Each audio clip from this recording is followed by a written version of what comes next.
This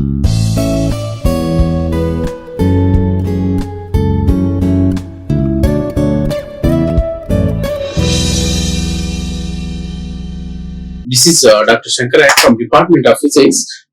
In the last presentations, I have discussed about some topics in superconductivity. So today, I am going to again start another topic in Module 4, which is magnetic and superconducting materials. So in this module, I have completed magnetic materials and now I am doing superconducting materials. So in superconducting materials also, in the last presentation, I have discussed introduction to superconductivity and properties of superconducting materials.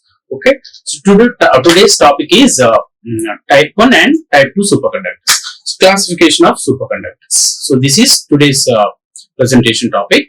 Superconductors are divided into two categories depending on the way in which the transition from superconducting to normal state proceeds when the externally applied magnetic field exceeds x. Okay, so we are saying that superconductors are basically divided into two categories. How are we dividing these into two categories? Depending on the way in which the transition from superconducting to normal state proceeds when we apply magnetic field. When we apply magnetic field H and when that exceeds the critical magnetic field Hc. When the applied magnetic field H, so this H is applied magnetic field. Applied magnetic field or external magnetic field. Okay, so when the external magnetic field H is greater than a critical value of this magnetic field, then how does the transition go from superconducting state to normal state on increasing the temperature? So based on this, based on the way in which the transition from superconducting state to normal state proceeds when H greater than Hc, based on that superconductors are divided into two categories.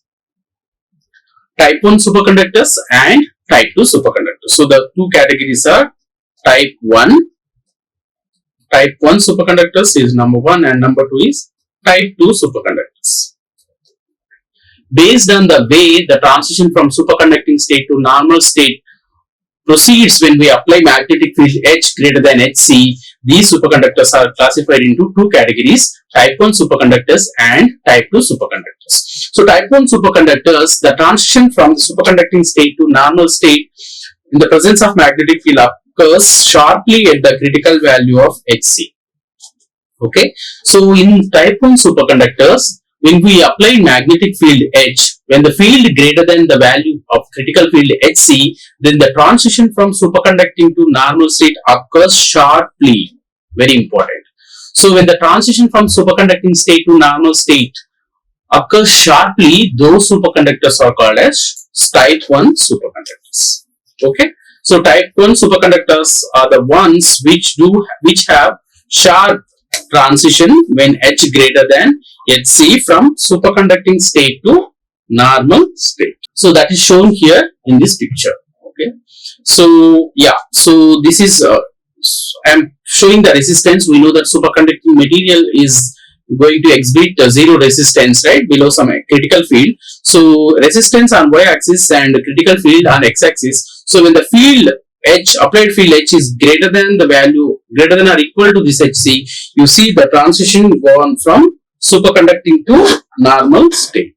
So this, when field greater than H greater than Hc, these type of superconductors exhibit sharp transition from superconducting state to normal state. Okay, so type 1 superconductors are perfectly diamagnetic below a field Hc.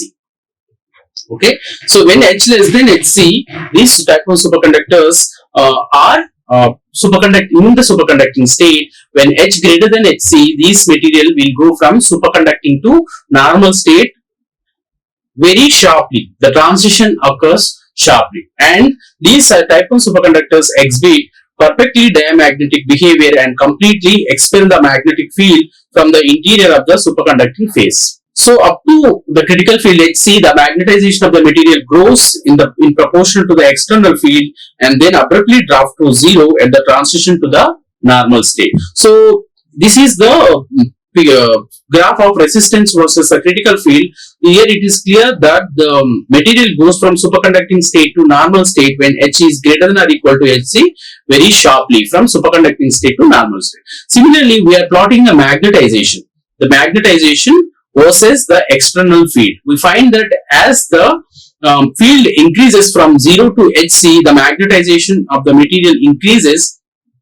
The magnetization increases, and a field H is equal to at H equal to Hc, the magnetization goes sharply to 0. Okay, so this is the magnetization behavior of magnetization in type 1 superconductors, in which the transition from superconducting state to normal state occurs very sharply. The magnetic field can penetrate only the surface layer and current can flow only in this layer. Okay, so in type 1 superconductors, the magnetic field can penetrate only the surface layer, the outermost layer, and the current flows only in this surface layer. Consequently, type 1 superconductors are poor carriers of electrical current. Because the magnetic field can penetrate only the surface layer and where current can flow only in the surface layer, these type 1 superconductors are poor carriers of electrical current. Examples of type 1 superconductors are aluminum, lead, indium are some examples of type 1 superconductors. Aluminum, lead and indium. These are the examples of type 1 superconductors. The critical field is relatively low for type 1 superconductors. So the critical field is nothing but Hc. So for type 1 superconductors, the critical field is very low. You need not apply large amounts of magnetic field for type 1 superconductors to go from superconducting state to normal state. For the critical fields for type 1 superconductors is low. Okay, they would generate magnetic fields of about 100 to 2000 Gauss. The magnetic field that the superconductors, type 1 superconductor generates is ranging around 100 to 2000 Gauss. Hence, they are not of much use in production of high magnetic fields. Type 1 superconductors are also called as soft superconductors. So, type 1 superconductors are the superconductors which exhibit sharp transition from superconducting state to normal state when H greater than Hc. And in these type 1 superconductors, the magnetic field penetrates only the surface layer and current also can flow only in this surface layer. That is why these type 1 superconductors are poor carriers of current. And the critical field that we can apply to make the superconductor from superconducting to normal state, the critical field is low for this type 1 superconductors. And these type 1 superconductor generates very small fields around 1000 to 2000 Gauss. Okay, so that is why these are not much used to generate magnetic field, and these superconductors are called as soft superconductors. Aluminum, lead and indium are some examples of type 1 superconductors. So type 1 superconductors are soft superconductors, and we have discussed about type 1 superconductors. Some characteristics of type 1 superconductors. They are perfectly diamagnetic and exhibit complete Meissner effect. So type 1 superconductors are perfectly diamagnetic and they exhibit complete Meissner effect. When they are in superconducting state, they are going to exhibit this complete Meissner effect and they are going to show this perfect diamagnetic behavior. They have only one critical field. At the critical field, the magnetization drops to 0. So these type 1 superconductors are having only one critical field, Hc, and at the critical field, magnetization drops from finite value to 0. The maximum critical field for type 1 superconductors is of the order of 0.1 Weber per meter square. This is Weber per meter square. Okay. So the maximum critical field is very small and it is around 0.1 Weber per meter square. The transition at Hc is reversible. Okay.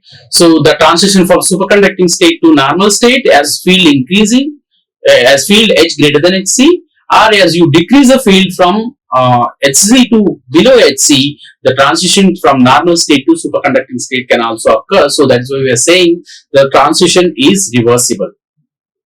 Below Hc, the material behaves as a superconductor, and above Hc, it behaves as a normal conductor. Okay, so these are the some characteristics of type 1 superconductors. Two very important characteristics are type 1 superconductors exhibit perfect diamagnetic behavior with complete Meissner effect. and they have only one critical field Hc, and below Hc they are superconducting, and above Hc they are normal conductors, and the critical field that we can apply for these materials is very small, is around 0.1 Weber per meter square, and the transition from superconducting to normal state based on Hc is reversible.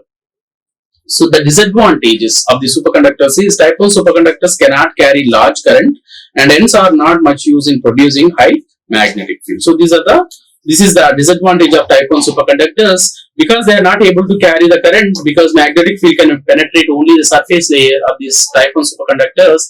Current also flows only in the surface layer, and hence they will not produce high magnetic fields. So they are not much used to generate high magnetic fields. So that is about type 1 superconductors. Now coming to the type 2 superconductors. Type 2 superconductors conductivity. The first type 2 superconductivity was discovered by Chubnikov in 1930s and was explained by Abrikosov in 1957.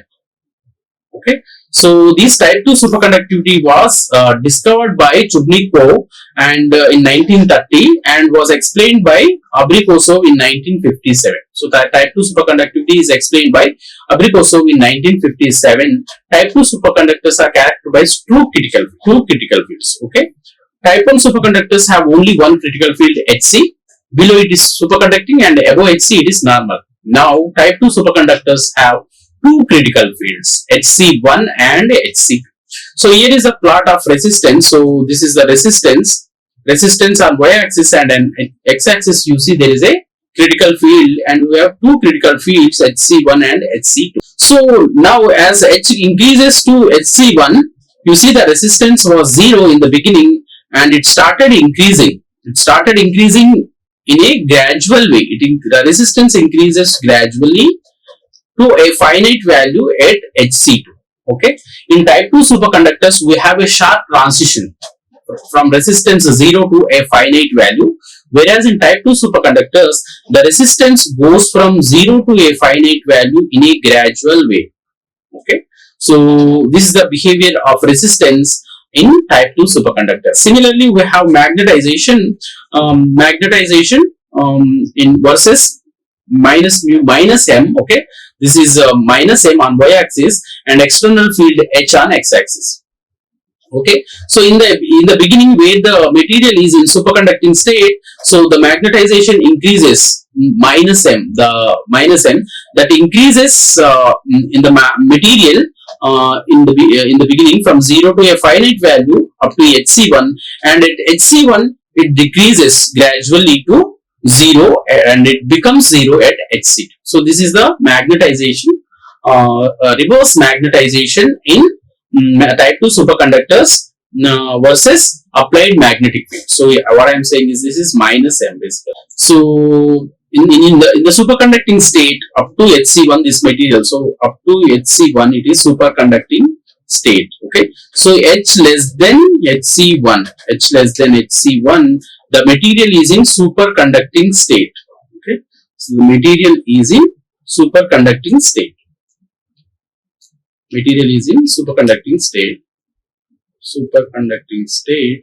And when H greater than Hc1 and less than Hc2, okay, it is in a mixed state. So this is a mixed state.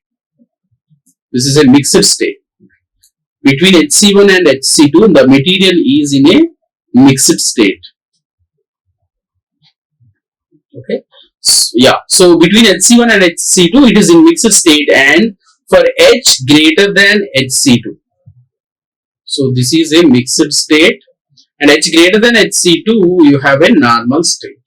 Okay. So there are three different phases. So H greater than Hc2, you have normal conductor or normal state. So H less than Hc1, you have superconducting state, and between Hc1 and Hc2, you have a mixed state. Okay, this is a mixed state between Hc1 and Hc2, and above Hc2 you have normal conductor. So it is in normal state, and this is the behavior of inverse magnetization minus m, and that increases linearly up to Hc1, and at Hc1 it start decreasing gradually to become 0 at Hc2. Okay, so minus M versus H. So these are the characteristics of behavior of type 2 superconductors, in which you have two critical fields. So you have compared to type 1 superconductors, type 1 superconductors have normal state and superconducting state, but type 2 superconductors have normal state, superconducting state, and in between you have also a mixed state. Okay, so the transition from superconducting state to normal state occurs gradually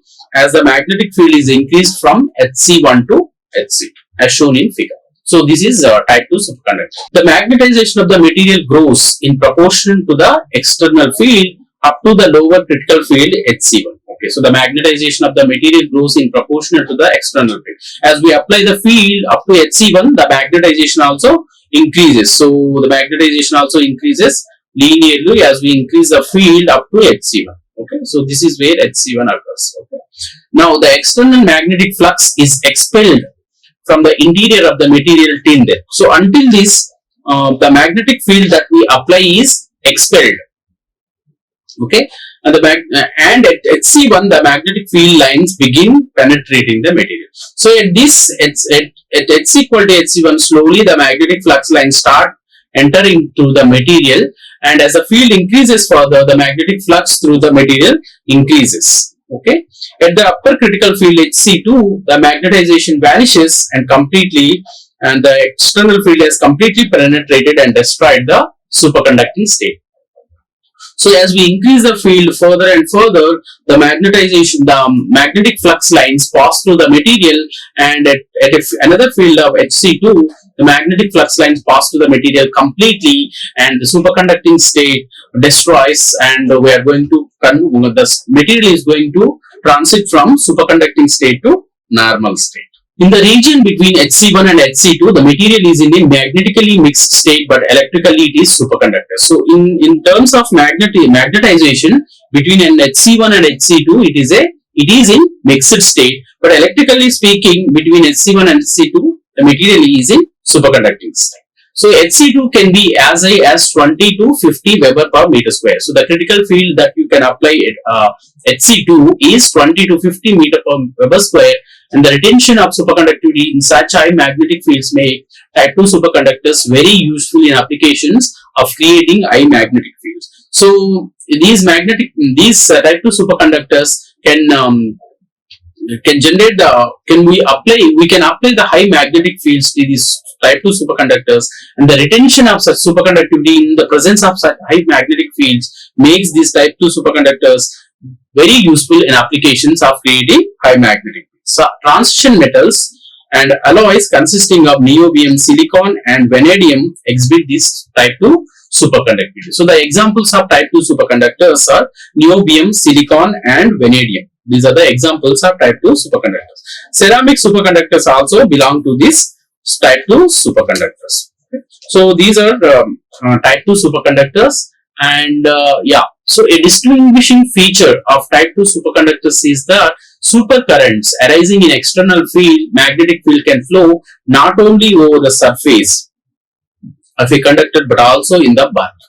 So in type 1 superconductors, we discussed that the current can flow only in the surface layer where magnetic field can penetrate. That is why type 1 superconductors are poor carriers of current. Compared to type 2 superconductors, the supercurrents arising from external magnetic field can flow not only the surface but also in the bulk. So all the layers, the current can flow in all the layers in type 2 superconductors. Type 2 superconductors can carry larger currents when the magnetic field lies between Hc1 and Hc2.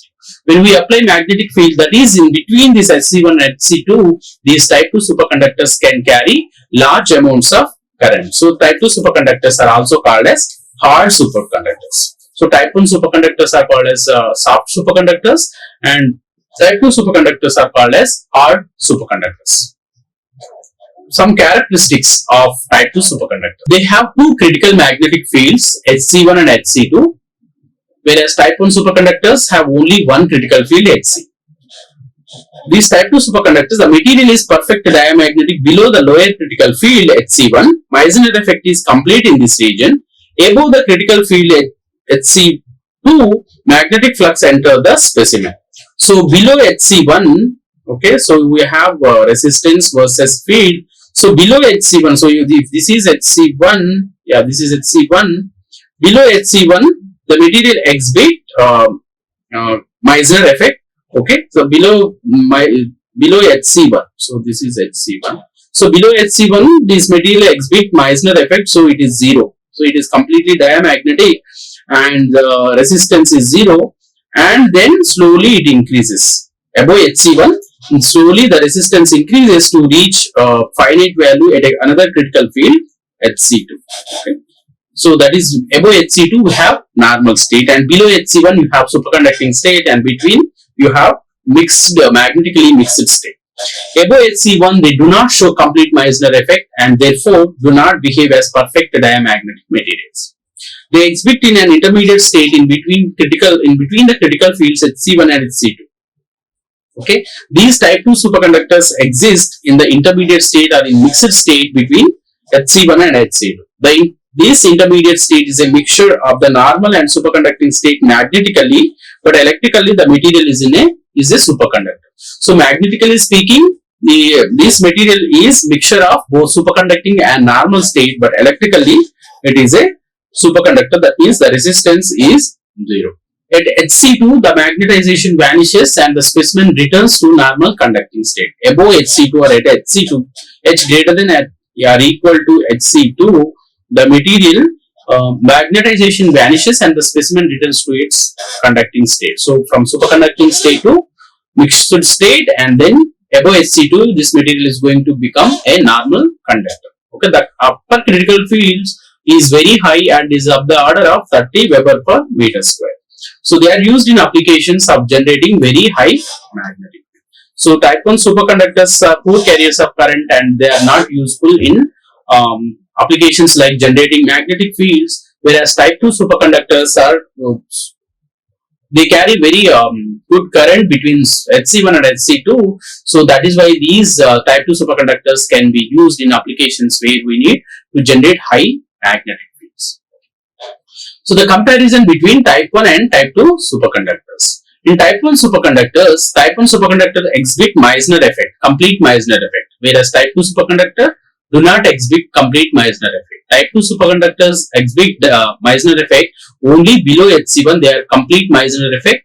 They exhibit complete Meissner effect and they show perfect diamagnetism. But above HC1, they do not exhibit this complete Meissner effect. That is why type 2 superconductors do not exhibit complete Meissner effect. Only in some region they are exhibit. Whereas in type 1 superconductor, they exhibit complete Meissner effect below HC1. Below HC, there are only one critical field. These type 1 superconductors show perfect diamagnetic behavior, whereas type 2 superconductor do not show perfect diamagnetic. Type 1 superconductors have only one critical field Hc, right? So below Hc, the resistance versus magnetic field. Below Hc, the material is a superconductor, that means resistance at 0, and above Hc, the material is going to a normal state. Superconducting state and normal state separated by one critical field Hc. Whereas these type 2 superconductors have two critical fields, lower critical magnetic field Hc1 and upper critical magnetic field Hc2. So the resistance, if I plot the resistance versus critical field, initially it is 0 and slowly it increases gradually to reach a finite value. So this is first critical field and this is second critical field. So this is in superconducting state and this is in mixed state, and now this is in normal state above Hc2. In type 1 superconductors, there is no mixed state or intermediate state in type 1 superconductors. Whereas in type 2 superconductors, you have a mixed or intermediate state in type 1 superconductors. The material loses magnetization abruptly in type 1 superconductors, whereas in type 2 superconductor, the material loses magnetization gradually. Highest value of critical field for type 1 superconductors is about 0.1 Weber per meter square, whereas the highest upper critical field for type 2 superconductors is around 30 Weber per meter square. These type 1 superconductors are also known as soft superconductors, whereas type 2 superconductors are known as hard superconductors. Type 1 soft superconductors, type 2 hard superconductors. Examples of type 1: lead, tin, mercury, some examples of type 1 superconductors, whereas type 2 niobium with these are the mixtures, right? So vanadium, gallium, niobium, titanium, niobium, zirconium, right? So these are the some examples of type 2 superconductors. So in this presentation, I have basically discussed about classification of superconductors based on the how these materials crosses these transition goes from superconducting state to normal state when the applied magnetic field H greater than Hc. So these are some of the reference books that I have used in preparing this presentation. And to summarize this presentation, basically I have discussed in this presentation about classification of superconductors. Classification of superconductors. So how did we classify these superconductors? Based on how the transition, how these materials exhibit transition from superconducting state to normal state when applied magnetic field H greater than Hc. Based on this, we have classified these materials into two categories: type 1 superconductors, which are also known as soft superconductors, and type 2 superconductors, which are also known as hard superconductors. We have also discussed about type 1 superconductors. Type 1 superconductors have sharp transition from superconducting state to normal state when H greater than Hc, whereas type 2 superconductors have a gradual transition from a superconducting state to a mixed state and then to a normal state. And type 1 superconductors are poor carriers of current and they do not have much of applications, whereas type 2 superconductors can carry very good currents between critical fields Hc1 and Hc2. So these can be used in applications to generate high magnetic fields. Okay, so we have also discussed the differences between type 1 and type 2 superconductors. In the next presentation, I will discuss another topic in superconductivity. Okay, so I am going to stop the presentation here. Thank you. Like, share and subscribe. Hit the bell icon for more updates.